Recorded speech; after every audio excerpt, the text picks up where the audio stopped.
Bonjour, eh bien je crois qu'on va bientôt commencer, même si je pense qu'on va recevoir encore quelques étudiants. Alors, merci à tous d'être venus. Donc, je suis Catherine Thévenin, la déléguée générale de l'IPL, l'Institut Polytechnique de Lyon. Je suis ravie de vous accueillir à cette nouvelle rencontre de l'IPL. Chaque année, on choisit un thème. En général, on fait ça au mois de mars avec le printemps, parce que c'est là qu'il y a beaucoup d'idées qui fusent. Et cette année, nous avions été impressionnés par le film Ex Machina d'Alex Garland, qui date de 2015, et par le thème des intelligences. Alors, on a dit des intelligences parce qu'on inclut bien sûr l'intelligence artificielle. Alors, j'espère que cette soirée va vous aider à mieux penser votre rapport au monde. Et je remercie encore nos invités de bien vouloir nous y aider, car nous avons toujours voulu que ce temps d'échange, cette rencontre qu'on fait chaque année, soit vraiment une parenthèse dans notre quotidien pour prendre du recul et pour réfléchir. Non, tu veux pas parler? Pourtant, tu m'avais promis. Non? Bon, ben on va demander à ton copain pour voir s'il est d'accord, lui. Et toi? Tu serais d'accord pour dire un mot? Je suis là. Coucou. Ouais, tiens, dis un petit mot dans le micro.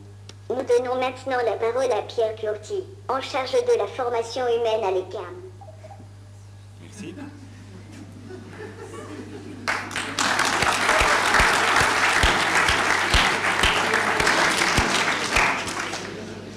C'est la première fois que je suis introduit par un robot, c'est très impressionnant.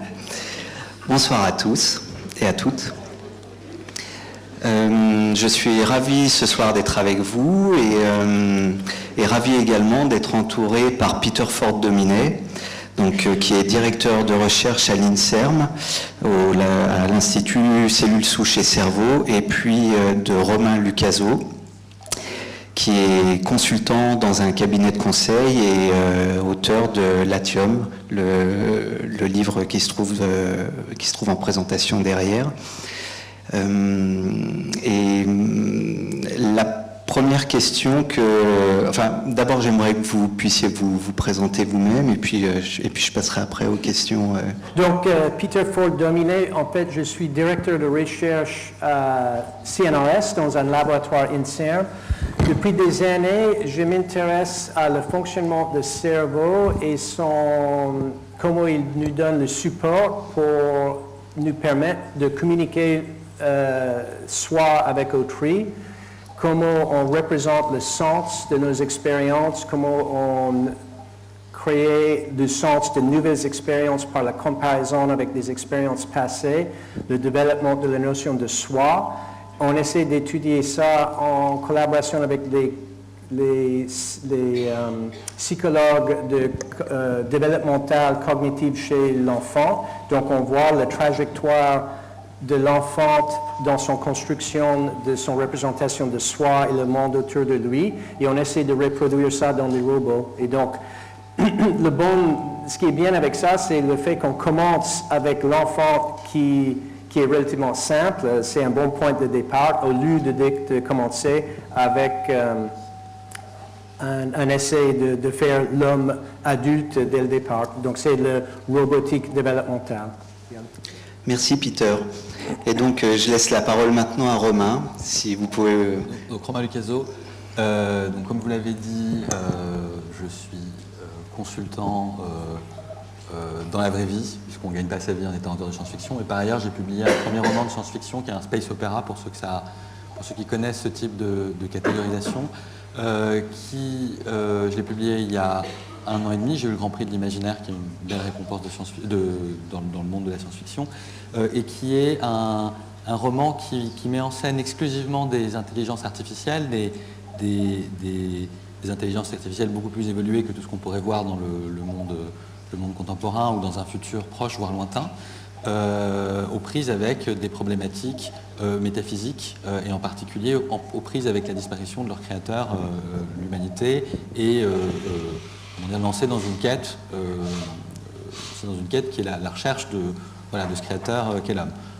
Donc on n'est pas du tout sur de la prospective, je ne vous parlerai pas du futur proche, ou en tout cas je n'aurai pas de titre particulier à vous parler du futur proche, mais de ce qu'on peut essayer de dessiner ou de ce qu'on peut essayer de comprendre de l'homme à travers la comparaison avec effectivement un autre imaginaire qui prend ici la figure de l'intelligence artificielle. Merci Romain. Et avant de laisser la parole au public, je brûle d'impatience parce que le film nous a tous beaucoup inspirés, savoir comment vous avez interprété le film Ex Machina et quel degré quelle résonance ce film peut-il avoir soit avec vos recherches, Peter, ou soit par rapport à votre imaginaire, Romain, sur ce film Ex Machina, peut-être Romain. D'accord. Alors, donc, moi, je me situe dans un univers qui est vraiment très très différent de ce type de production, qui effectivement sont plutôt sur de la description d'un futur relativement proche, et qui effectivement essayent de voir comment on pourrait, qu'est-ce qui se passerait dans le cas d'une émergence d'une intelligence artificielle forte, c'est-à-dire dotée d'un certain nombre d'attributs, de conscience, d'intériorité, etc. Voilà. Thèse qui, d'un point de vue scientifique, à laquelle moi je ne crois absolument pas. Je pense que ça arrivera jamais, en fait. Donc moi, je me situe dans une manière de faire de la science-fiction qui est totalement différente, puisque c'est le futur extrêmement lointain, voire c'est pas le futur de l'humanité tel qu'on l'a, enfin de notre humanité, c'est une autre humanité, c'est le futur d'une autre humanité complètement différente, avec un enracinement culturel différent. Et dans mon roman, ce que je mets en scène, c'est une espèce d'apparition mythique d'une première intelligence artificielle des millénaires avant l'histoire qui est racontée, sous forme d'une espèce d'émergence quasiment naturelle. Parce que on ne voit pas du tout le scénario plausible de passage de ce qu'on sait faire aujourd'hui ou de ce qu'on saura faire dans 10, 20 ans, 30 ans, des choses de plus en plus élaborées, des dispositifs de plus en plus élaborés, vers effectivement quelque chose qui est vraiment voilà, une intériorité ou une conscience au sens où on l'entend habituellement. Il y a une phrase assez amusante d'un philosophe qui s'appelle Leibniz, qui est un philosophe allemand, philosophe cartésien, et qui dit si on entrait dans une tête comme on se promenait dans un moulin, on y verrait la même chose que dans un moulin, c'est-à-dire des tas de rouages, des pièces, des dispositifs, etc. Mais aucunement une pensée, aucunement des sentiments. Et donc là, il y a effectivement, je simplifie un peu, mais il y a effectivement une différence qui n'est pas une différence quantitative, c'est-à-dire l'accumulation de capacités de traitement, le deep learning et le machine learning, etc. n'y font rien. Il y a une différence radicale, une différence d'essence entre deux ordres différents. Et à la limite, moi ce qui me gêne toujours, c'est qu'on parle d'intelligence artificielle. En fait, le mot intelligence, là, il est mal utilisé. Voilà. D'accord. Merci Romain. Et vous, Peter, par rapport à Ex Machina, quel a été votre sentiment et comment ce film entre en résonance avec vos propres travaux de recherche? Oui, donc nous avons des expériences avec le robot iCub que vous avez peut-être vu, donc un robot humanoïde qui est beaucoup moins humain que le Eva dans le film. Mais donc notre robot, il va vivre les expériences de style, il essaie de saisir un objet mais il n'arrive pas, donc il va demander de l'aide de quelqu'un qui va lui aider. Et après, on va lui demander qu'est-ce qui se passait. Et donc le robot est capable de répondre si je lui dis pourquoi Grégoire t'avait donné le gobelet, il va dire parce qu'il savait que je le voulais.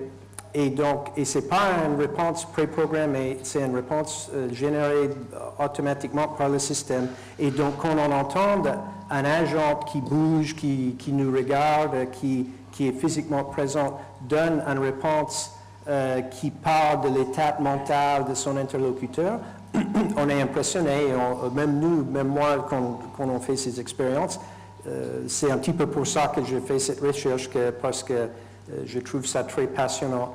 Par contre, après quand on demande comment est-ce qu'il était capable de faire ça, parce qu'il a mémorisé des patterns qu'il a observés autrui utiliser en répondant à ce type de questions. Donc il savait qu'il y a un lien causal entre l'événement qui vient de passer et un événement précédent qui était en fait mon propre vouloir d'avoir cet objet. Donc il a mémorisé que tiens, j'observe quelqu'un d'autre qui répond à ce genre de questions et donc j'apprends à répondre comme autrui. Mais en fait, c'est plutôt comme un enfant qui va mémoriser le comportement de ses parents et de rejouer ce comportement quand il joue avec ses copains, mais il ne sait pas exactement ce qu'il est en train de faire. Donc tout ça pour dire qu'on peut imaginer dans un comportement semblable à ce qui arrive dans ce film, jusqu'à un certain point.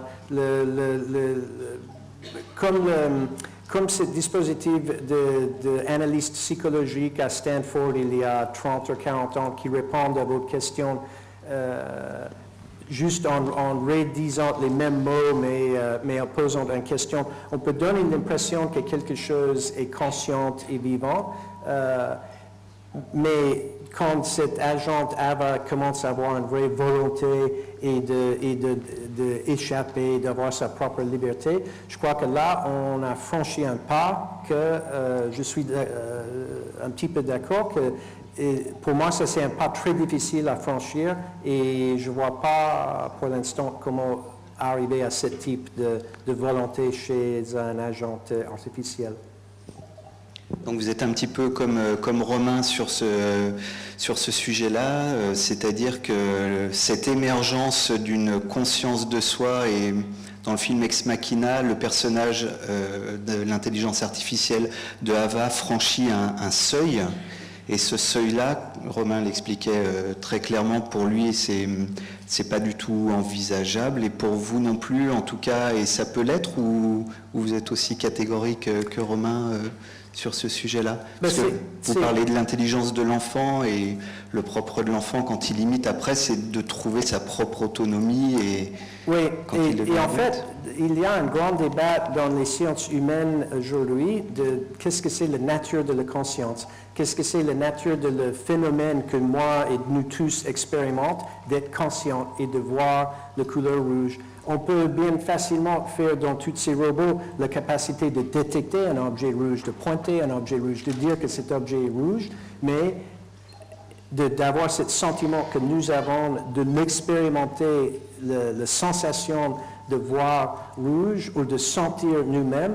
Pareil, le robot peut dire « je suis dans l'amphithéâtre à CPE » avec son système GPS ou localisation intérieure, il peut savoir où il est, il peut prononcer des phrases où il utilise le mot « je » ou « moi », mais c'est pas le même, en fait, c'est pas la même chose que nous avons avec nos 4 milliards d'années d'évolution de vivante qui nous donne une physiologie qui est probablement à le cœur de notre conscience. Donc là, l'incarnation est quelque chose de primordial par rapport à la... Oui, même l'incarnation, pas simplement d'être incarné physiquement dans un robot, mais c'est possible que c'est lié à l'incarnation vivante avec les mitochondries, les capteurs, d'être vivant dans le sens propre du terme. D'accord, très bien. Donc, avant cette rencontre, chaque école a pu d'abord voir le film, et puis ensuite a pu avoir un débat avec différents intervenants pour préparer cette rencontre. Nous avons également fait un questionnaire en ligne sur lesquels en fait on vous posait un certain nombre de questions par rapport à cette rencontre. Donc maintenant vous avez la parole si vous souhaitez intervenir auprès de Peter Ford Dominet ou Romain Lucaso pour leur poser des questions à la fois sur leur travail et puis également sur les questions qui ont émergé de ces différents débats préparatoires à cette rencontre aujourd'hui. Bonjour d'abord. Moi, il y a une question, c'est quelque chose qui m'a particulièrement marqué dans ce film et qui a été un peu soulevé avant. C'est la volonté de faire ressembler à un robot à un humain. D'essayer de lui donner cette dimension humaine. Moi, j'arrive pas déjà, dans un premier temps, à comprendre pourquoi on fait ça. Pourquoi on s'attache à essayer de le représenter comme un humain, parce que clairement, c'est pas un humain. Donc pourquoi on essaye de lui donner une enveloppe corporelle, et notamment ce qui est développé dans ce film, avec son cerveau, on voit qu'il n'a aucune connexion avec l'extérieur, que son intelligence, elle n'est pas sur un réseau, que c'est pas un système de programme qui vient d'une multitude de sources, comme on peut le voir avec Internet et ce qui est aujourd'hui. Pourquoi justement on lui donne cette finalité humaine, justement, où nous on est limité, on n'essaye pas d'exploiter plus le potentiel du robot qui est d'être en réseau et d'être partout à la fois et d'être comme Internet, enfin interconnecté entre tout le monde. Mais la réponse, en fait, est tout Vous simplement... avez la réponse là, ouais. Si vous regardez ces robots, ils sont mignons, ils bougent, ils sont attirants et on a envie d'interagir avec eux. Donc SoftBank et Aldebaran, quand ils ont développé ce robot pour être un robot social, il a, par ses mouvements, le fait qu'il va orienter et vous regarder, ça va donner une sensation de présence qui est importante dans cette lien sociale. Donc, au moins, partie de la réponse à votre question, c'est tout simplement, on fait les robots humanoïdes pour engager la personne avec quelque chose qui lui ressemble et qui est familier et qui en fait, qui est attirant. Et dans ce même sens aussi, les robots humanoïdes doivent les robots pour rentrer dans l'espace humain doivent avoir les dimensions et les degrés de liberté de l'être humain simplement pour occuper cet même espace, cet espace partagé. Moi, j'aurais trois manières de vous répondre. La première, c'est que si vous regardez le marché de la robotique aujourd'hui, évidemment, il est archi-dominé par toutes sortes de bêtes qui n'ont absolument rien à voir avec des formes humanoïdes. Le gros du marché de la robotique, c'est le robot industriel en premier lieu. Le robot industriel, c'est un bras articulé. Vous avez tout un tas de machins qui permettent de faire de l'exploration. Vous avez, alors, Calimite qui n'est pas exactement un robot, mais qui sera de plus en plus, vous avez des drones. Donc là, vous avez effectivement tout un tas d'objets qui sont en fait des objets autonomes, fondés sur l'Internet of Things, souvent. Voilà, des chariots intelligents qui transportent des palettes d'objets dans un hôpital, etc. Donc là, vous voyez, le monde de la robotique aujourd'hui, mais vous êtes étudiant ici, donc vous le savez sans doute mieux que moi, le monde de la robotique aujourd'hui, il est archi-dominé par des formes non humanoïdes et qui sont effectivement adaptées à des fonctions très spécialisées. Ensuite, il y a un autre sujet, donc ça c'est mon deuxième point, il y a un autre sujet, c'est celui de, parmi ces fonctions possibles, et donc il y a une fonction qui est aller au cœur d'un réacteur nucléaire pour aller chercher du matériau fissible dans une zone qui est dangereuse pour l'homme. Il y a une autre, etc. Mais parmi ces fonctions possibles, il y a une fonction, en effet, il y a un ensemble de fonctions qui sont des interactions de nature sociale. Et donc là, effectivement, c'est là que se cristallise une question qui est comment est-ce que j'arrive, au moins dans un espace délimité, à créer un objet que je peux investir d'un certain nombre d'attributs qui sont des attributs anthropomorphes. Et la pente de l'esprit humain nous pousse profondément vers ça, parce qu'on a tous une pente extrêmement totémique, extrêmement animiste dans nos relations spontanées avec les choses. Vous voyez, vous parlez à votre voiture, vous parlez à votre aspirateur, en tout cas, je parle pour moi, mais pas tout le temps, hein, rassurez-vous. Mais je veux dire, cette pente animiste, elle est vraiment très très profonde. Et l'humanité a passé son temps, effectivement, à injecter dans des objets un certain nombre de choses qui sont une valeur sacrée. Voilà, dans le cadre de certaines religions, vous parlez à des statues, vous parlez à des saints qui sont représentés par voilà, des objets d'art. Avec des statuts plus ou moins complexes, mais ce n'est pas ça le sujet. Enfin, en tout cas, cette espèce de pente animiste, c'est quelque chose de très profond. Donc, l'esprit humain, il est très apte à faire ça. Et donc, ça facilite, vous voyez, ça facilite le passage de c'est un objet à je peux interagir avec lui, il répond un peu, il ressemble vaguement à un humain ou à un animal ou quoi que ce soit. Et donc, du coup, je peux entretenir une relation avec lui. Et donc, il peut répondre à une certaine fonction, par exemple des fonctions commerciales, des fonctions d'accueil, des fonctions de présence symbolique, etc. Il y a une troisième réponse que je pourrais vous faire, mais qui est évidemment articulée avec la précédente. C'est qu'il y a derrière toute la question ou toute l'effervescence de l'intelligence artificielle aujourd'hui, comme il y a une effervescence autour de la conquête spatiale en ce moment, comme il y a eu une effervescence il y a quelques années autour du big data, une espèce d'idée de réalisation d'un certain nombre de promesses qui étaient portées par le milieu ou la prospective, la science-fiction, etc. du milieu du XXe siècle. Et au cœur de ces promesses, et c'est la même chose pour les extraterrestres par exemple, au cœur de ces promesses, il y a la rencontre avec l'autre. Et il y a la rencontre avec un autre significatif. Vous voyez, jusqu'ici, moi j'ai parlé de fonctions, et j'ai fait exprès de parler de fonctions, c'est-à-dire des des dispositifs qui permettent de faire des choses. Ils peuvent être autonomes, c'est quand même des dispositifs qui font des choses. Ils font des choses pour moi, voilà, je peux les investir émotionnellement, mais c'est des dispositifs.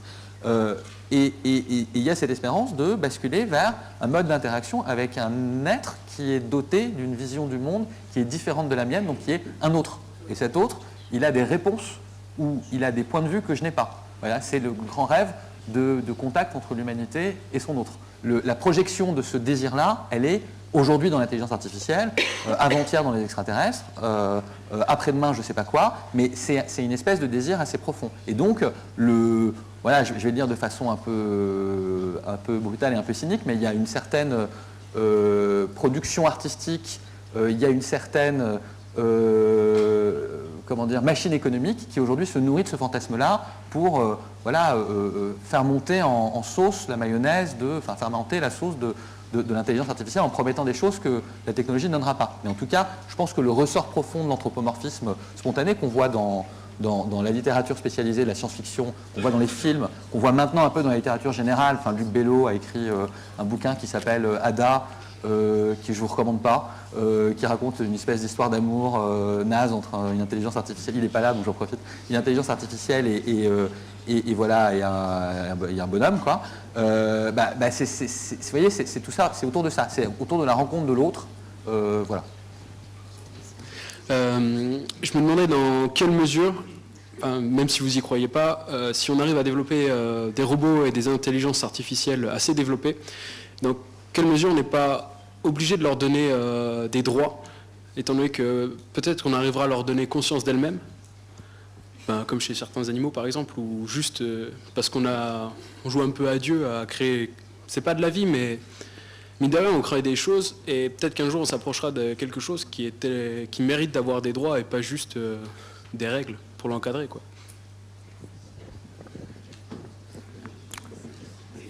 J'ai un collègue philosophe allemand qui, ça va me revenir son nom, mais il a évoqué ce problème dans le sens où, imagine qu'on fait que le robot peut sentir les choses et ça peut être possible de créer une situation où on va inadvertentement permettre la souffrance. Imagine qu'on crée une entité qui peut sentir les choses et qui, sans réaliser, on met dans une situation de souffrance. Et donc, lui-même, il disait, moi je suis contre l'idée d'aller dans ce sens, de rendre ces robots ou ces systèmes artificiels capables de cette phénoménologie humaine de sentir. Donc, en effet, si jamais ça arrive où on est convaincu que le robot il est en train de souffrir, là, on va avoir des problèmes éthiques. Mais aussi, il y a le problème dans l'autre sens, quand on donne l'autonomie au robot, par exemple les voitures autonomes, un robot qui va avoir un rôle qui va mettre en péril peut-être les vies humaines, un robot policier qui fait des consignes de trafic dans une intersection. Et s'il fait une erreur, il provoque un accident et quelqu'un est mort. Qui est responsable pour cette action? Et dans la guerre, en fait, avant, il y avait dans le militaire américain la consigne qu'un homme doit toujours être dans le boucle de tir. Si on tire sur quelqu'un, c'est un homme qui doit tirer. Et après, il disait, bon, mais avec des systèmes automatiques, l'homme doit être proche de la boucle. Et finalement, l'homme est hors de boucle et on a des systèmes autonomes qui décident que des gens vont mourir. Je pense que c'est un a priori massif du début du XXIe siècle, qui historiquement est quelque chose de très récent et qui n'est absolument pas quelque chose de fondé de façon très profonde. Cette idée qu'on a des droits parce qu'on sent quelque chose. Il y a des tas de choses, il y a des tas d'objets qui dans le passé ont eu des droits sans rien sentir. Si vous allez par exemple casser la statue sacrée de telle peuplade, vous allez probablement vous faire exécuter, d'accord, parce que vous avez commis un crime. Alors, je suis un peu provocateur, je le fais exprès, hein. Et donc la limite entre le licite et l'illicite de ce que vous pouvez faire à un être ou à une chose, elle dépend de tout un tas de facteurs de croyance. Et le facteur de croyance, en ce moment, c'est que la limite, elle est dans la sensibilité ou pas. Parce que c'est la ligne argumentative qui s'est construite progressivement au cours du XXe siècle, en particulier à travers la question du droit des animaux. Mais moi, je ne suis pas du tout sûr que ce soit ça le sujet. Je vais vous donner un autre contre-exemple un peu provoquant. Imaginez que vous puissiez tuer des gens sans les faire absolument souffrir. Ils passent de l'existence à la non-existence. Il n'y a pas une fraction de souffrance. Est-ce que pour autant, vous avez le droit de tuer des gens? Vous allez me répondre, non, parce que là, il s'agit d'ôter une vie. Ah oui, mais vous voyez, il n'est pas ici question de souffrance. Et donc, vous avez des systèmes moraux, y compris des systèmes moraux qui font partie du bagage occidental le plus classique, par exemple le système kantien, qui ne s'appuie absolument pas sur la question de l'empathie. Vous voyez? Donc, la question de l'empathie, c'est je considère que je dois donner des droits à certains êtres parce qu'ils disposent d'une sensibilité, par exemple des animaux, en particulier des animaux supérieurs. Parce qu'on se dit de plus en plus, aujourd'hui, les animaux supérieurs, ils ont une sensibilité, et plus ils sont proches de l'homme, plus cette sensibilité elle est perceptible par empathie, c'est-à-dire quand un cochon souffre, ça se voit plus que quand un escargot souffre, et donc du coup, je me dis c'est plus difficile de tuer un cochon, c'est plus immoral de tuer un cochon, et puis ensuite quand on regarde un singe, on dit lui il ressemble carrément à un homme, donc c'est vraiment très très difficile. Mais ça, c'est une fondation de la morale, ou c'est une fondation du statut juridique qui est vraiment liée à une question de sensibilité. Il n'est pas sûr que ça fonctionne comme ça. Vous voyez, l'attribution du droit des choses. Donc vous pourriez parfaitement imaginer une ligne argumentative totalement différente qui consisterait à dire qu'à partir du moment où vous avez des dispositifs humanoïdes qui sont significativement similaires, qui sont suffisamment significativement similaires à un humain pour que ce soit problématique socialement qu'on fasse n'importe quoi dessus. Je vous donne un exemple. Imaginez que demain, il y ait des robots infirmières qui ne soient pas universels en termes de compétences sociales, mais qui, juste dans leur travail d'infirmière ou d'accueil, soient capables effectivement d'interagir un minimum avec vous. Si vous cassez le robot infirmière à coups de bâton,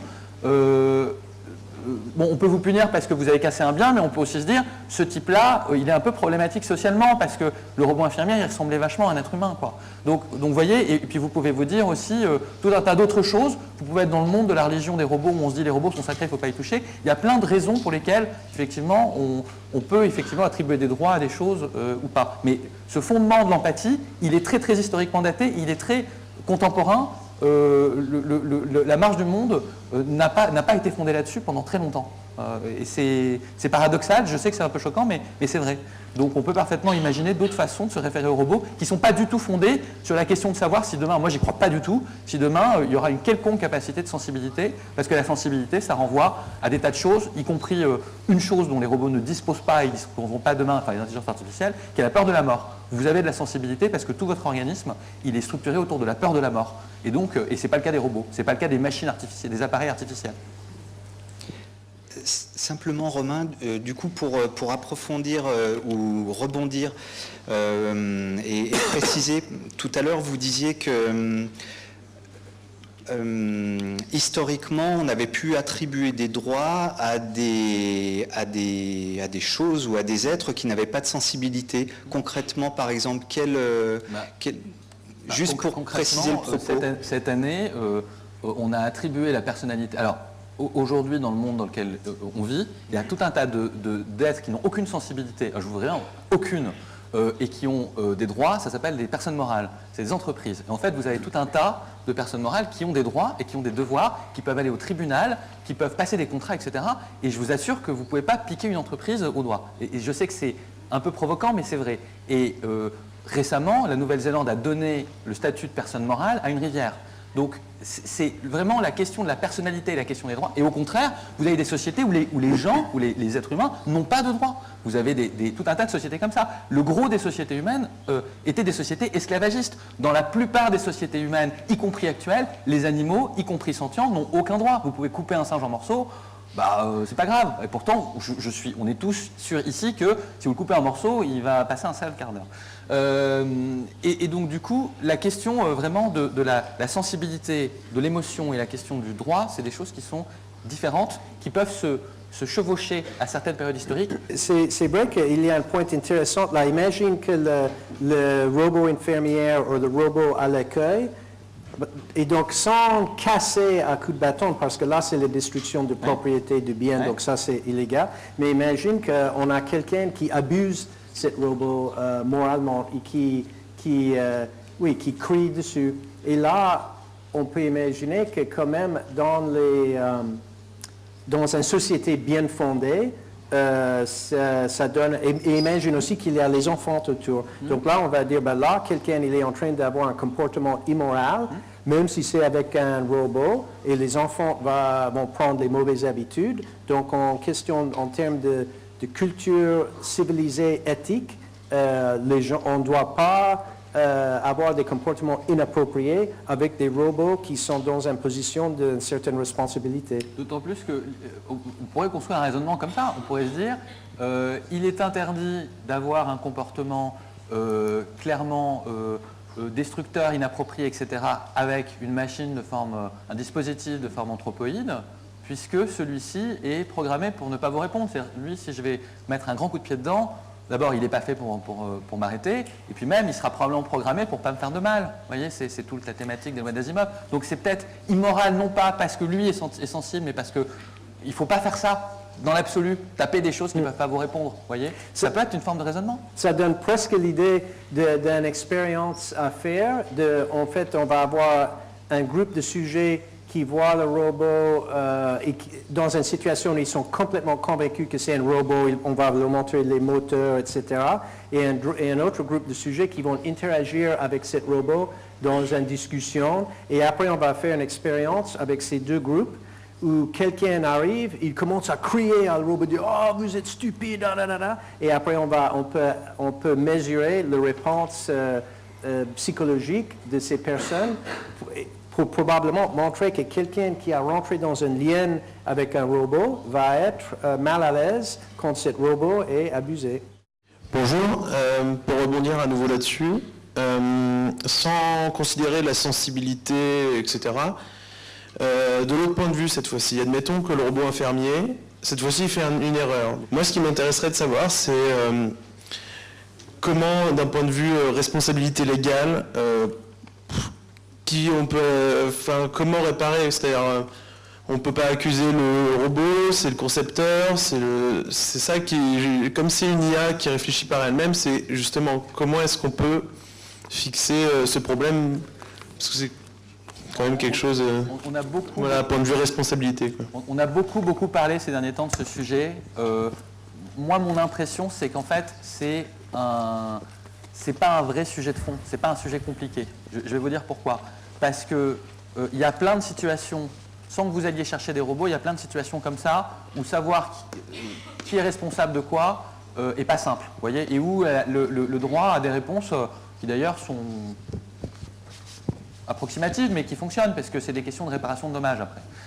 Typiquement, si vous avez construit un mur, que le mur s'effondre, qu'on ne sait pas trop si c'est le constructeur, le maçon qui a mal fait son travail, l'entreprise de BTP, l'architecte, alors c'est un mur un peu compliqué, hein, il faut un architecte, le fabricant de matériaux, le fabricant des briques, le fabricant, vous voyez, c'est des choses, enfin voilà, on est quand même dans cet ordre d'idée-là. Là où il y a un facteur de complexité supplémentaire, c'est qu'on peut se retrouver dans des situations où, et c'est là qu'on a beaucoup travaillé sur le sujet, c'est pas celui de l'erreur stricto sensu, parce que l'erreur, c'est la faute de la programmation ou c'est la faute de la personne qui a fait les paramétrages. Comme dans une usine, si un bras industriel est mal paramétré, et s'il coupe la tête ou il coupe le bras d'un opérateur, on va regarder l'entreprise, le machin, etc. Au final, l'entreprise sera quand même soumise à des dommages et intérêts un peu de façon systématique parce qu'il y a des questions de couverture. Mais sur la question, en fait, ça a beaucoup été soulevé sur la question de la conduite.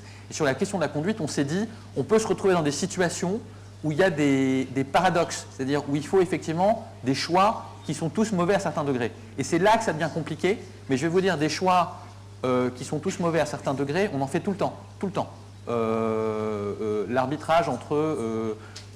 sauf que c'est rarement clairement posé, c'est-à-dire la situation où vous êtes en train de rouler, et donc soit le robot voiture va aller à droite, il va tuer un bébé, ou il va aller à gauche, il va tuer un vieillard, et donc on se dit est-ce qu'un bébé vaut plus qu'un vieillard, ou il va aller à droite, il va tuer un écureuil, il va aller à gauche, il va tuer un humain, ou etc. Vous voyez, c'est tout le temps le cas, on en fait tout le temps. Il est probable que les conducteurs humains n'aient pas toujours la bonne réponse d'ailleurs, parce qu'il n'y a pas le temps, etc. Mais voilà, donc le problème c'est est-ce qu'on peut inscrire ça dans de la programmation? Et en fait, c'est une question légale, mais c'est une question légale qui n'est pas, c'est pas d'une complexité folle.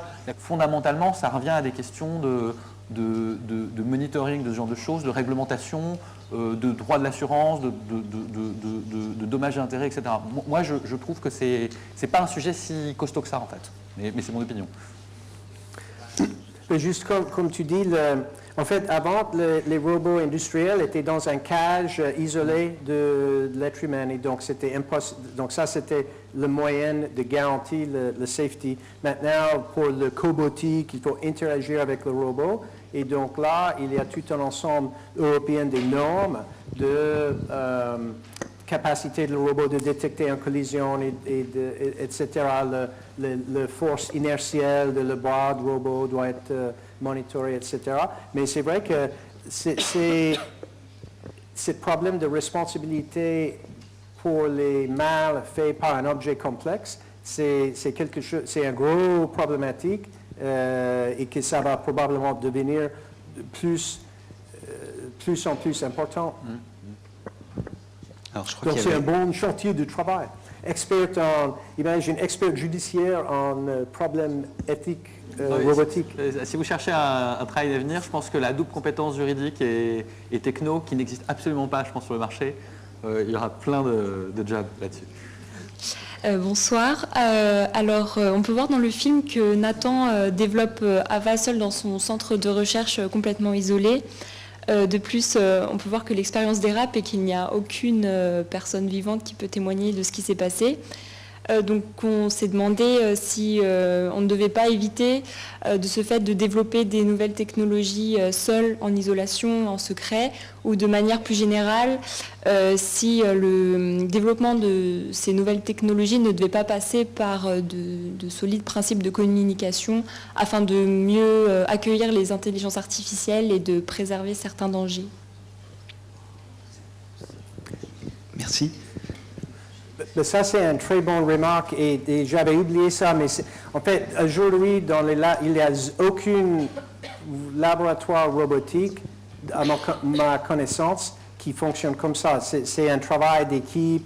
Il faut tout un corps de métier spécialisé, différents types d'informaticiens en contrôle, en interaction au robot. Il faut les mécaniciens, il faut les électroniciens. Le développement d'un robot comme ça, c'est une tâche multidisciplinaire qui ne pourra jamais être faite toute seule. Ça va donner un premier niveau de réponse à votre question quand même. Je pense qu'honnêtement, le seul endroit où vous pouvez faire de l'intelligence, enfin créer des intelligences artificielles tout seul, c'est devant votre ordinateur en écrivant un roman de science-fiction. Donc je ne pense pas trop d'inquiétude là-dessus. Au-delà de la boutade, vous avez bien sûr raison. Il y a des conditions de publicité de la recherche qui sont essentielles, mais qui sont effectivement, d'une certaine façon, très inscrites dans la manière dont on fait de la science aujourd'hui, mais depuis 2 siècles en Occident. La vérifiabilité par les pairs, la publication des résultats, la transparence des méthodes, etc., c'est des choses qui sont effectivement essentielles. Donc c'est bien dans les romans de science-fiction qu'on a encore des savants fous qui vont... ça fait 3 siècles qu'il n'y a plus de savants fous, quoi. Voilà. Mais il y a encore des romans de science-fiction ou des films de science-fiction où vous avez des savants fous parce que c'est une situation narrative propice. Le huis clos, avec mon invention, monstre de Frankenstein, ça parle à l'imagination. Ça plus que une équipe de gens qui sont somme toute assez normaux, qui sont des scientifiques, qui vont travailler le matin, qui rentrent chez eux le soir, qui font des petits progrès incrémentaux. Et c'est très bien, et c'est ça la science, quoi. Mais c'est moins excitant à regarder dans un film. En Arabie Saoudite, ils ont donné la citoyenneté à une intelligence artificielle et du coup, je voulais savoir si, en lui donnant cette citoyenneté, c'était pas un certain bluff pour lui accorder une certaine intériorité ou une certaine intelligence dite forte qu'elle n'a pas au final.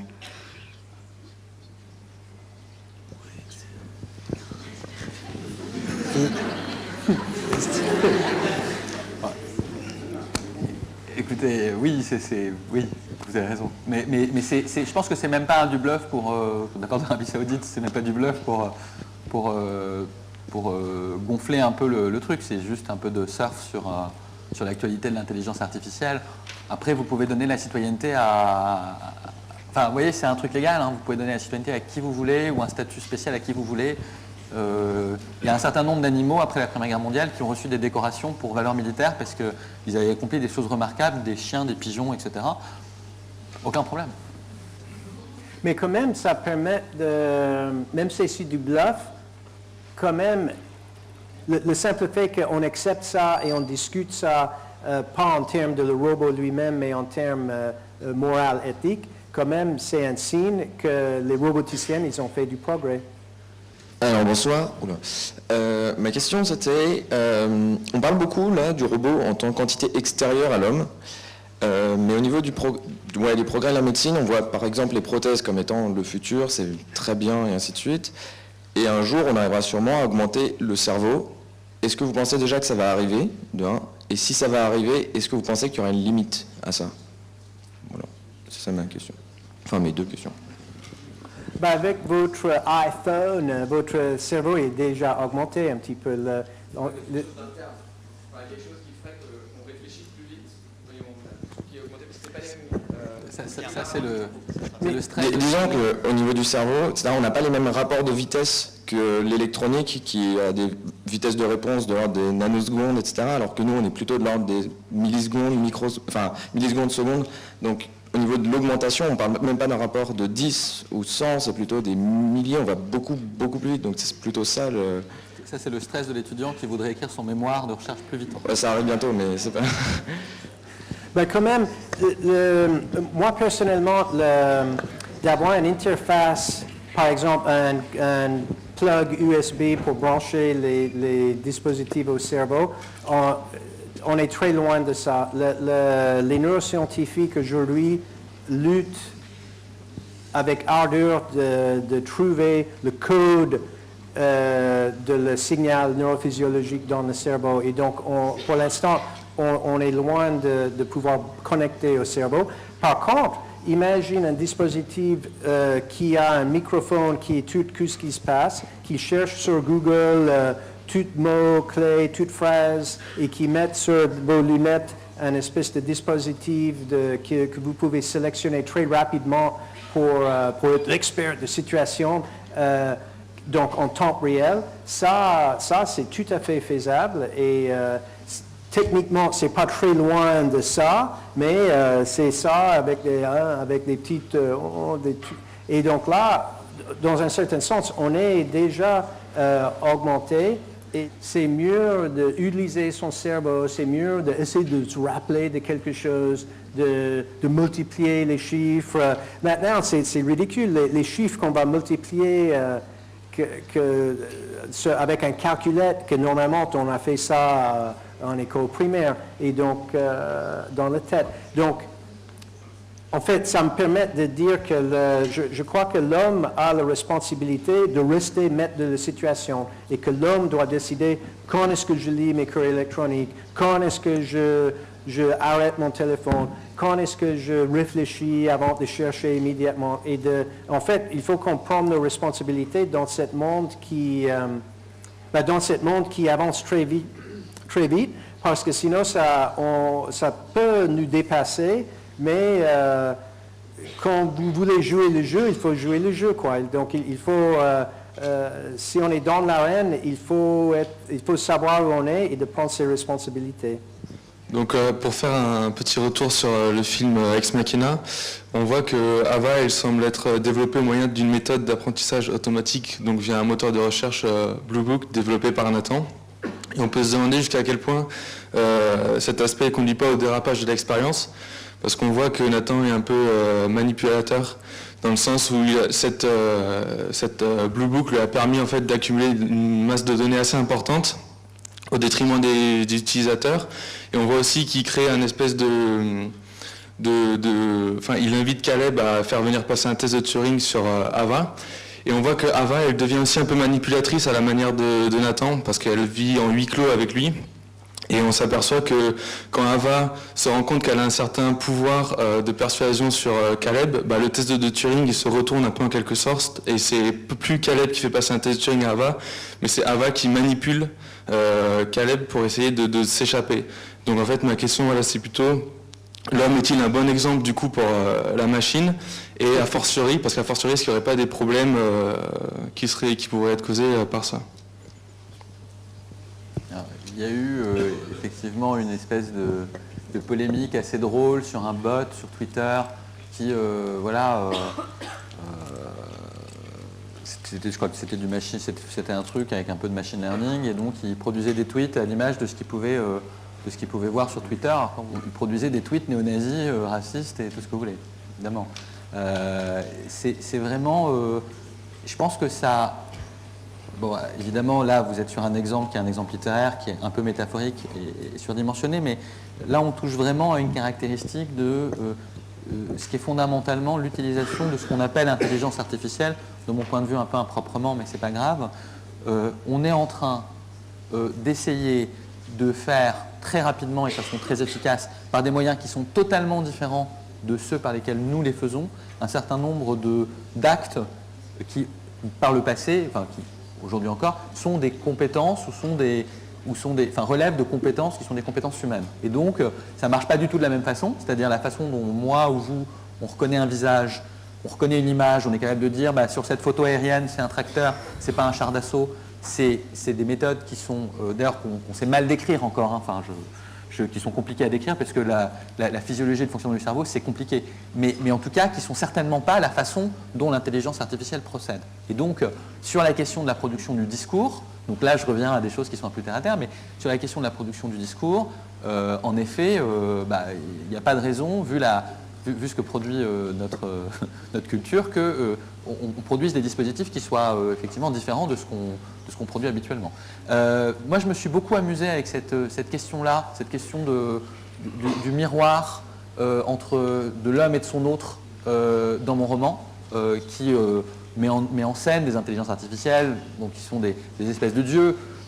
Et tout le truc se joue autour d'une idée, moi, qui m'a en tout cas beaucoup amusé, qui est celle de comment se référeraient à nous des êtres qui seraient produits par l'humanité, mais qui seraient infiniment supérieurs en capacité, en intelligence, en conscience de soi, en intensité de la vie intérieure, vous voyez, et comment ils percevraient effectivement l'humanité. Et il y a toujours un espèce de jeu, et donc je m'amuse beaucoup avec ça. Il y a en particulier un passage qui, moi, m'a beaucoup fait marrer quand je l'ai écrit, je ne sais pas si ça fait rire mes lecteurs, mais bon, c'est autre chose, qui consiste à dire, en fait, les intelligences artificielles, c'est des êtres qui...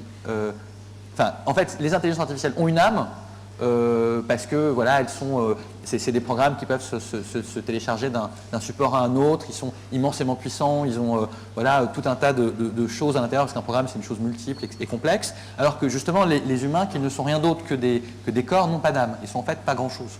Vous voyez, et donc d'une certaine façon, ça inverse la perspective traditionnelle qui consiste à dire, en tout cas dans la science-fiction des années 50, vous aviez l'humain doté de toutes sortes de caractéristiques morales supérieures, puis la machine ou le monstre de Frankenstein, qui par construction est un être qui sera forcément mauvais. Et en fait, votre question aussi, ça pose une question par rapport à l'éducation. Parce que si j'avais bien compris, vous disiez, cette robot, elle a appris à travers de toutes les interactions sociales qu'elle aurait pu voir dans le Blue Book, donc les interactions humaines, et à partir de ça, elle est devenue un petit peu, elle avait un côté de mal.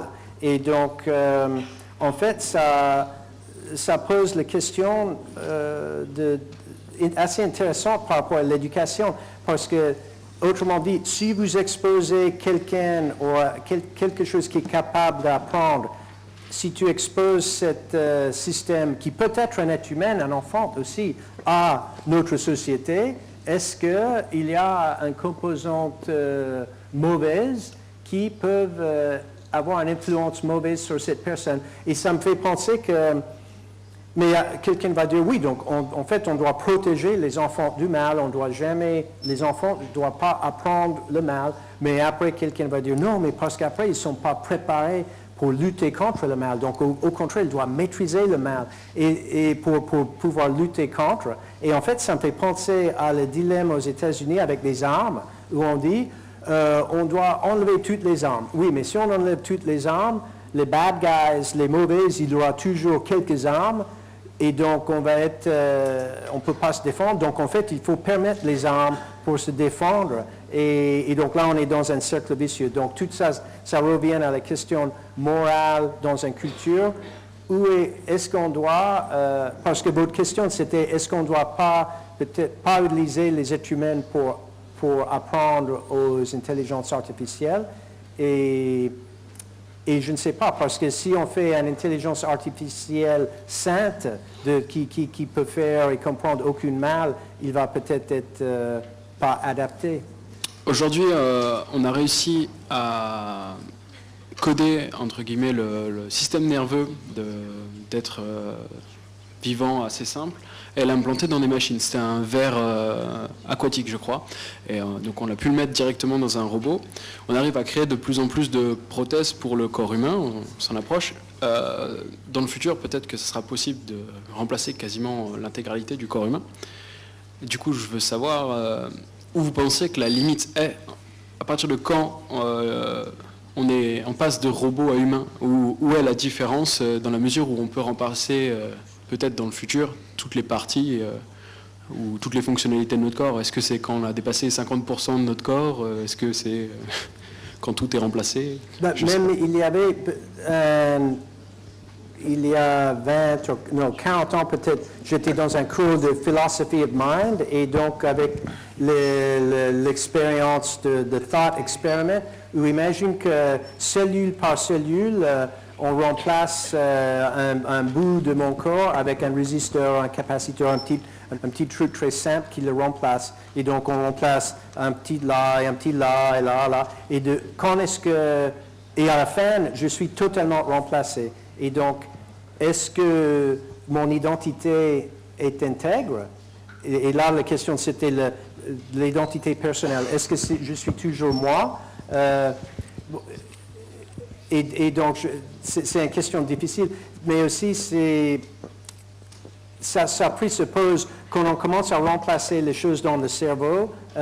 Pour l'instant, au niveau technologique, aujourd'hui, ça peut pas, à un certain point, ça va provoquer des dysfonctionnements cognitifs, et donc là, on va changer et peut-être perdre notre identité.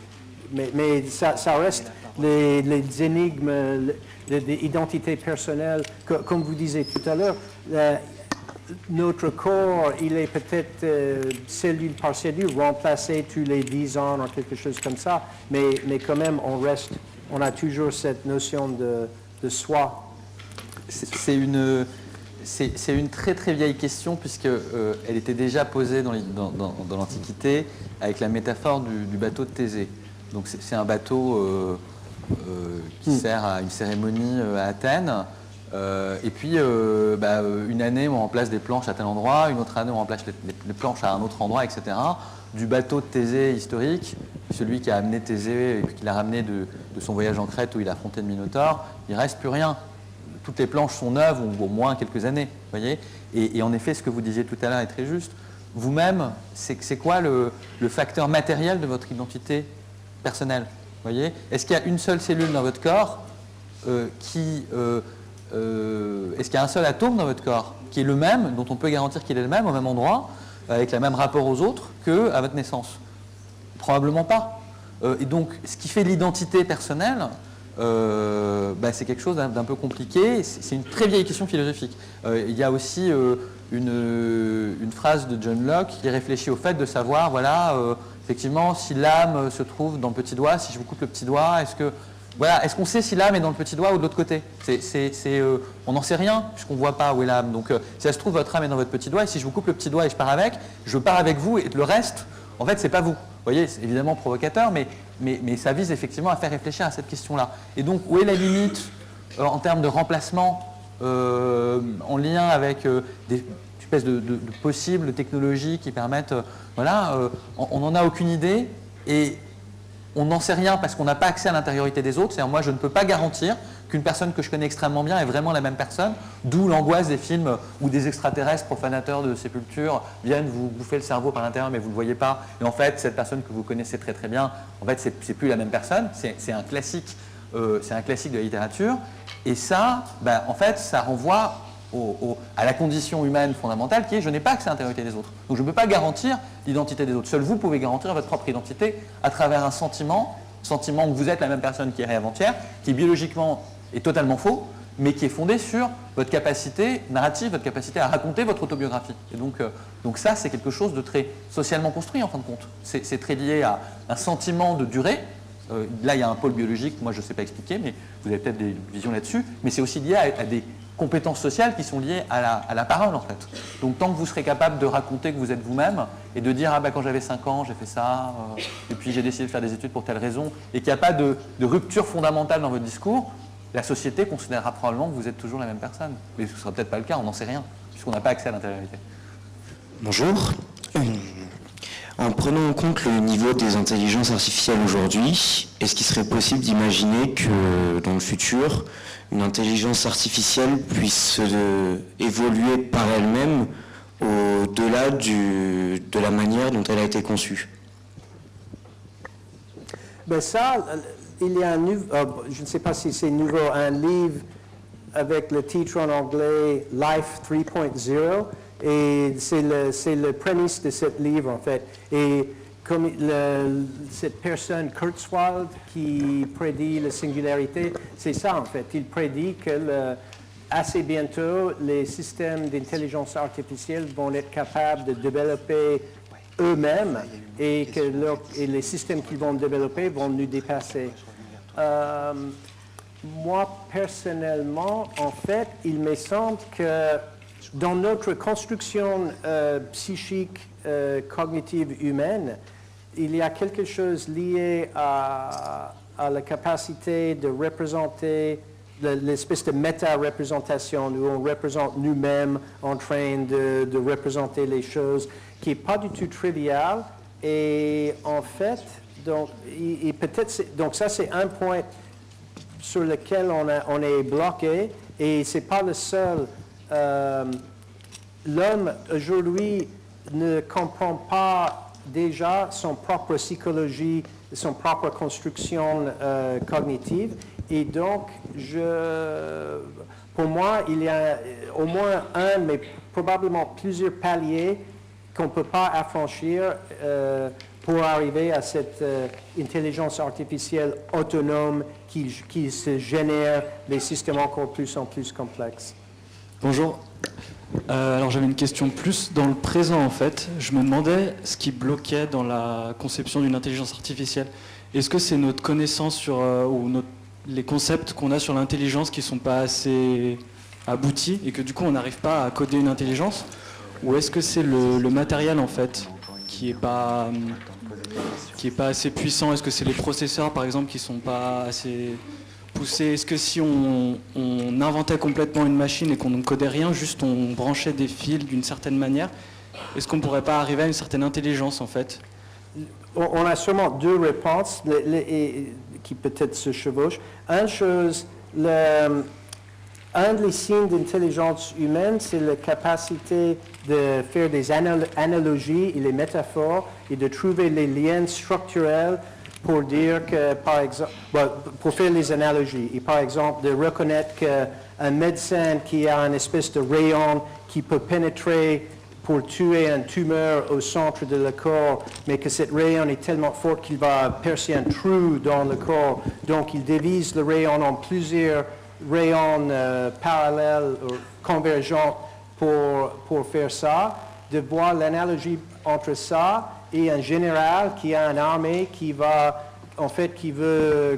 recapturer une forteresse au centre d'un village, mais qu'il n'y a aucune route qui permette d'arriver avec toute son armée. Et donc, il va dire, tiens, je peux diviser mon armée en plusieurs groupes et converger sur les petites routes. C'est un des signes de notre intelligence. Autrement dit, d'être face à un problème qu'on n'a jamais vu, mais de trouver, tiens, structurellement, ce problème ressemble comme le lien entre un masse pendule et un masse et un ressort et une résistance capacitante. C'est le genre de lien qu'on peut faire qui sont au cœur de l'intelligence humaine.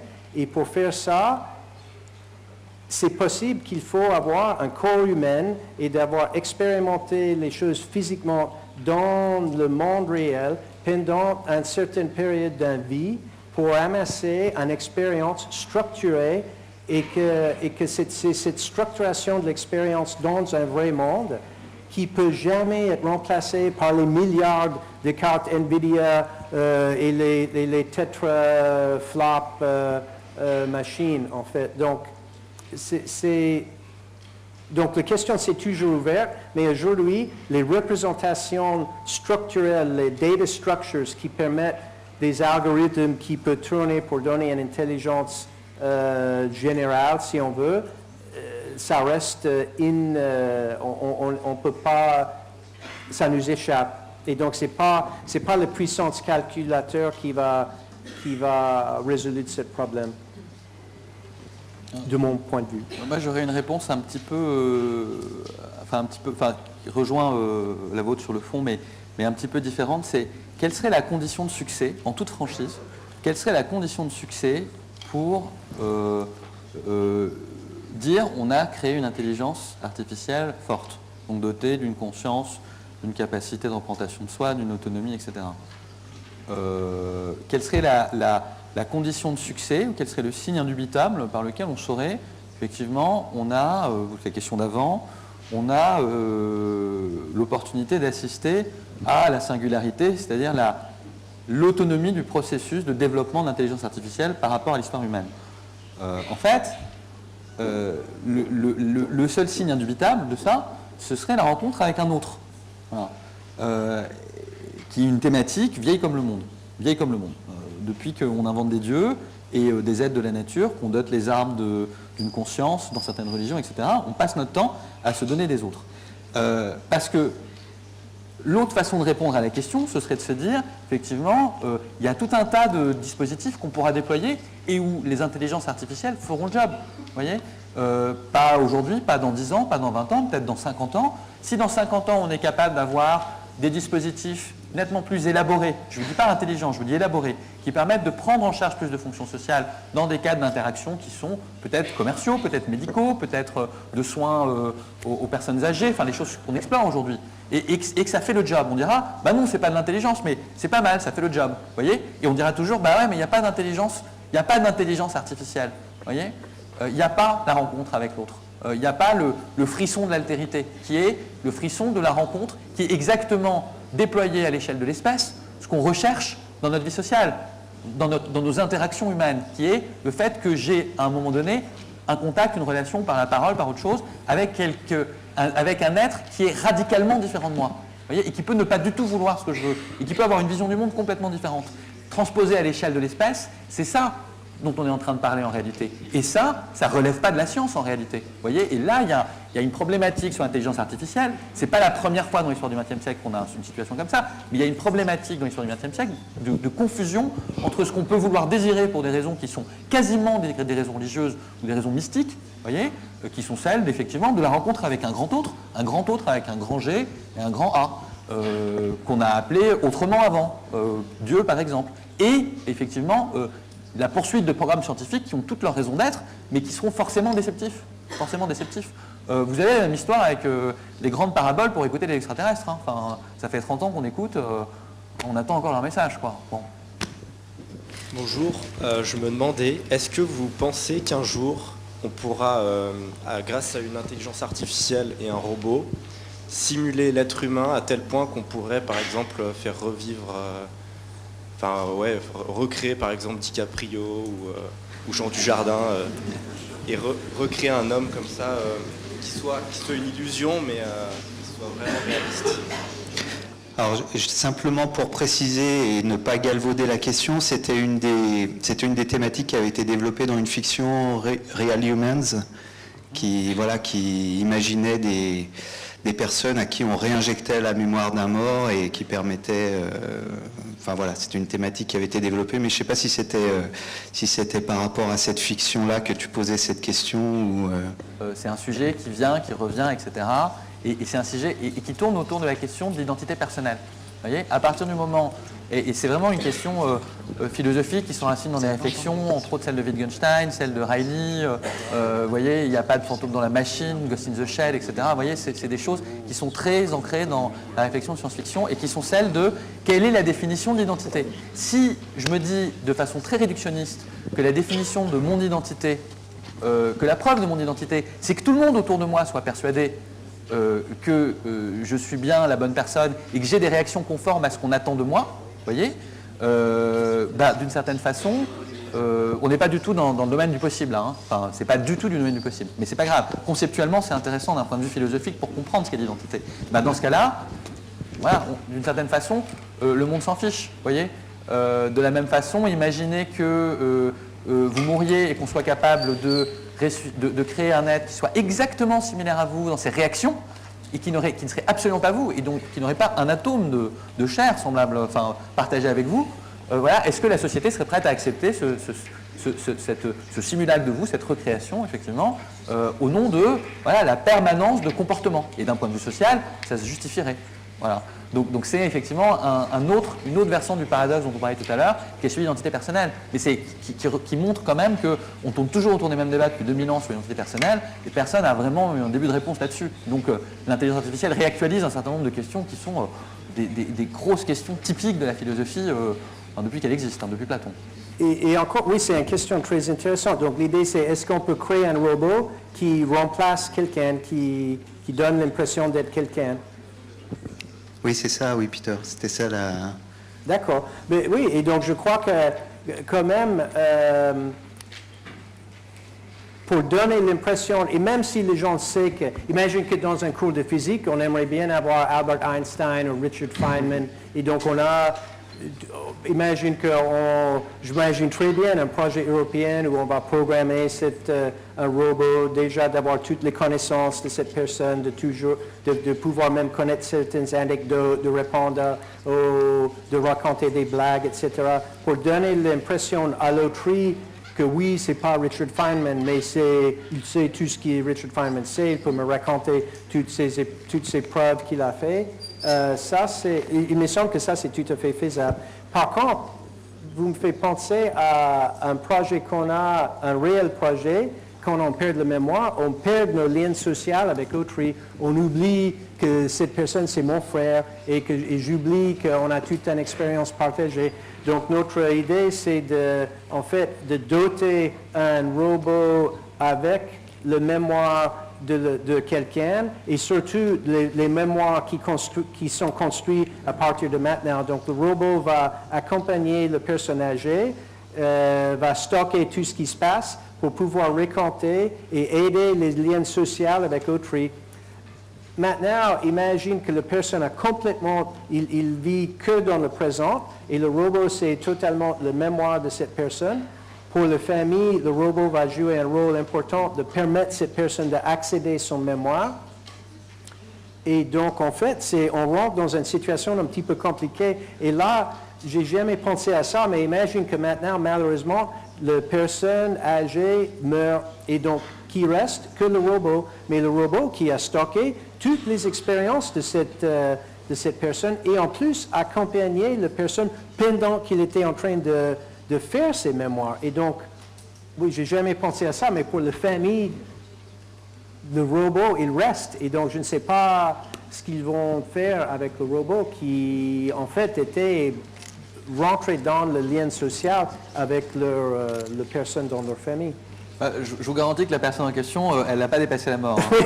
Elle a autant dépassé la mort qu'en écrivant des mémoires. Alors après, est-ce que Charles de Gaulle a dépassé la mort en écrivant des mémoires? Probablement, d'une certaine façon, mais c'est une façon très métaphorique.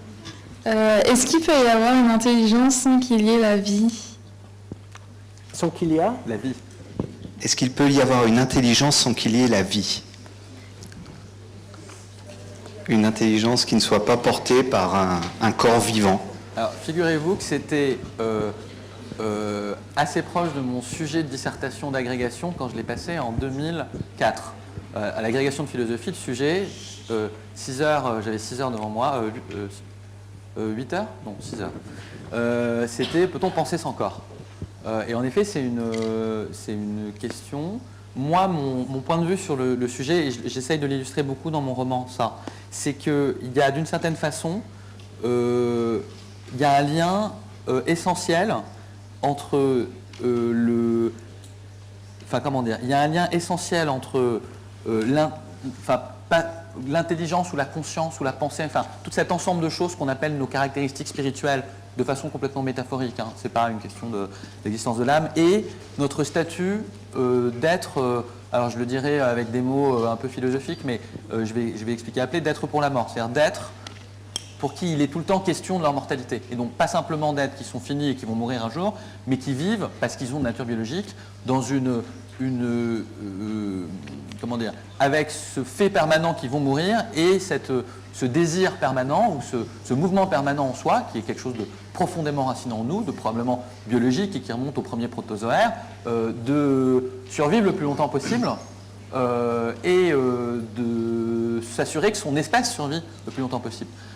Et que, en fait, cet ensemble de capacités qu'on peut décomposer et qu'on peut essayer d'imiter avec de l'intelligence artificielle, justement, elle ne prend sens que parce qu'elle se déploie et elle se construit chez un être humain dans un dispositif qui est un dispositif fondé sur, alors encore une fois, j'emploie de la métaphore qui date du 19e siècle, etc., mais une sorte d'élan vital.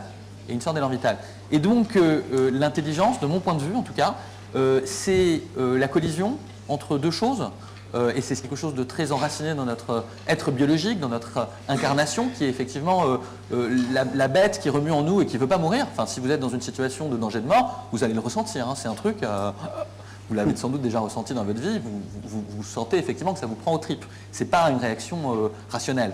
Et face à ça, c'est le choc entre ça et un autre pôle qui est celui de notre capacité symbolique, logique, narrative, notre capacité à produire des signes.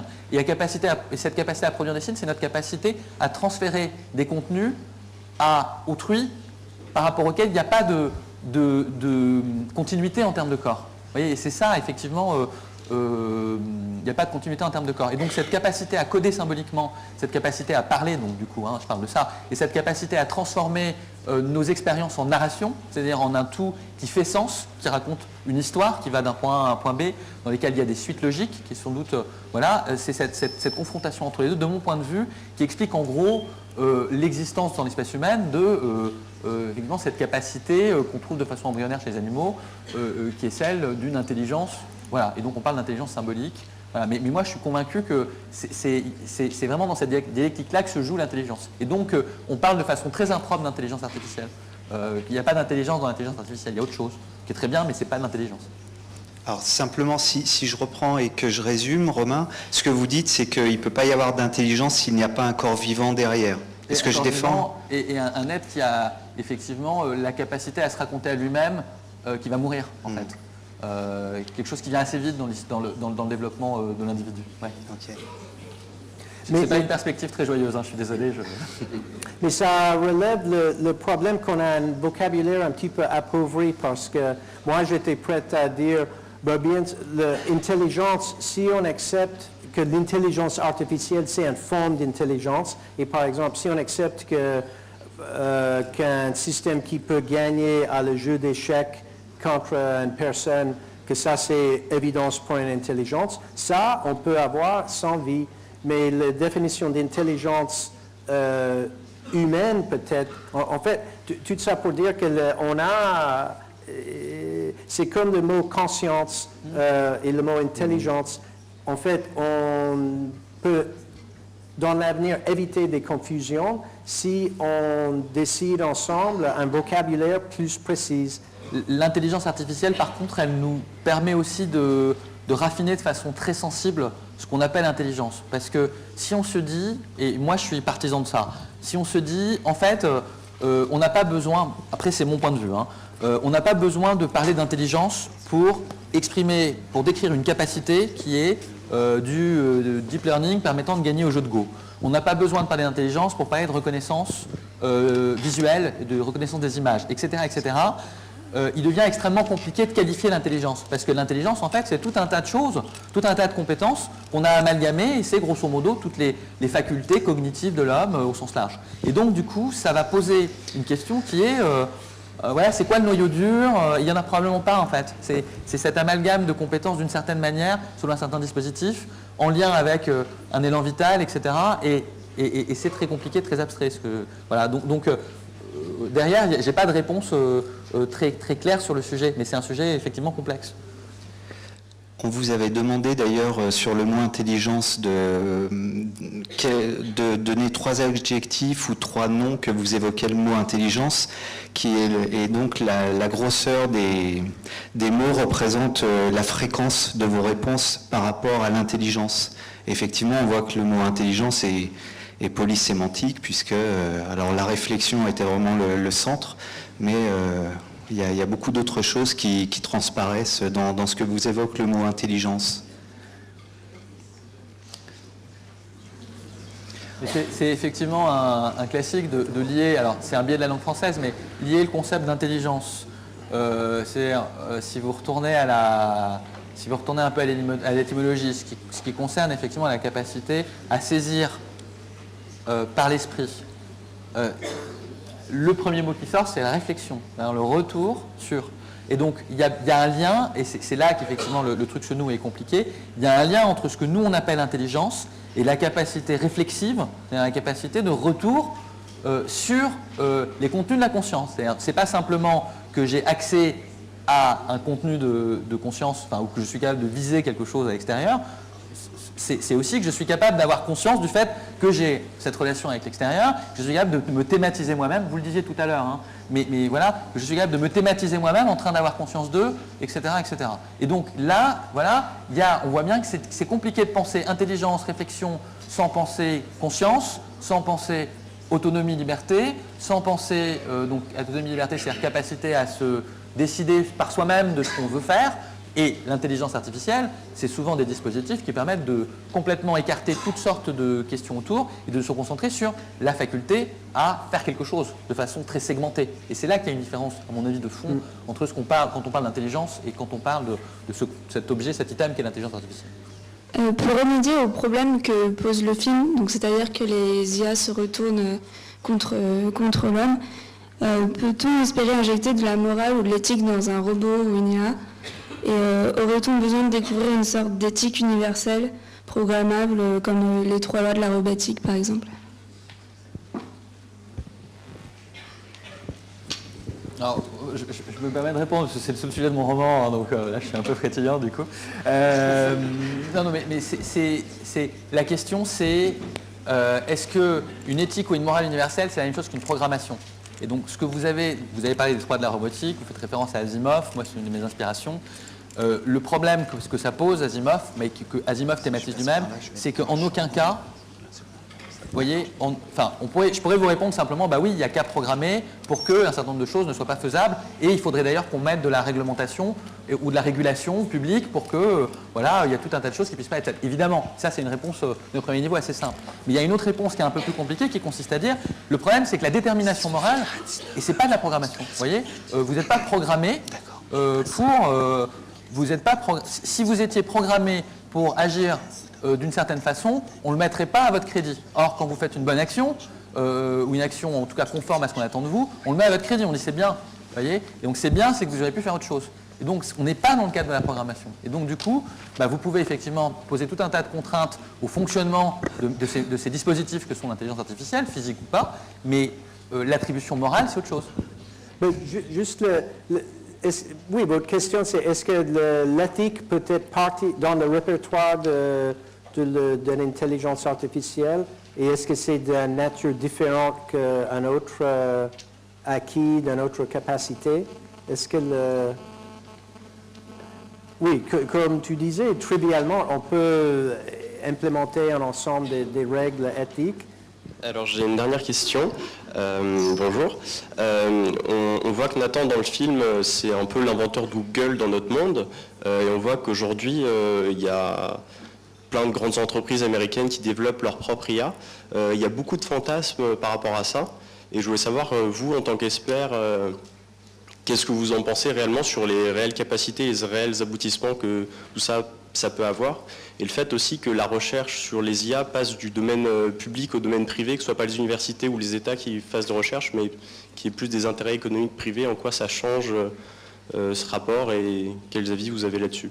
Si je puis juste me permettre un tout petit moment un peu cocorico, vous avez plein d'entreprises françaises aussi et pas oui, seulement oui, américaines aussi. qui font de l'IA. Non, mais les Américaines communiquent beaucoup dessus et font beaucoup de bruit. Donc, mais Thales, par exemple, fait de très belles choses sur ce sujet-là. Vous voyez, c'est de l'intelligence artificielle, c'est très sympa. Safran en fait aussi. Enfin, bon, après, je vais laisser l'expert répondre plus sérieusement. En fait, ce développement par Facebook et Google, etc., il faut voir ça dans son contexte de ce qui se passe, toute l'ouverture liée à les réseaux sociaux et le web, et cette énormité de données disponibles sur un petit peu comme Blue Book dans le film. Google et Facebook, ils ont tout ça. Et donc, pour moi, c'est pas vraiment la capacité de l'IA de manipuler ça, c'est pas la vraie crainte, c'est l'intrusion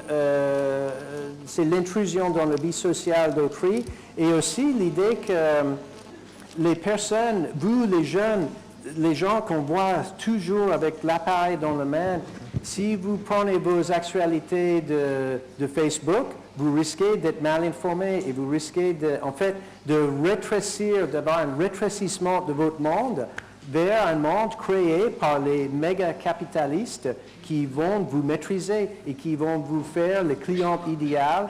Et en fait, c'est ça la crainte. La crainte, c'est que l'homme perde sa liberté et la maîtrise de son destin parce qu'il y a tellement des apps, les apps qui permettent de faire des choses et que ça va finalement devenir le filtre à travers qu'on voit le monde. Et c'est ça que je crains. Voilà, eh bien, on arrive bientôt au terme de cette rencontre, édition 2017.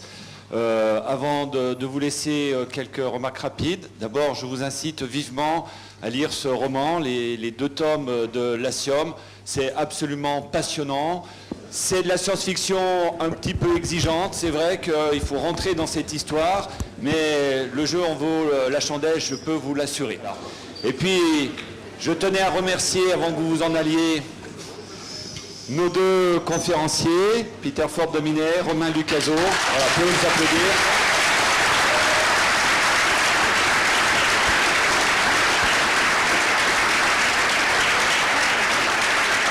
Voilà, je vous remercie également de votre présence nombreuse. Je remercie aussi les enseignants et responsables pédagogiques qui nous ont accompagnés. Et je vous dis bon vent et peut-être aux prochaines rencontres.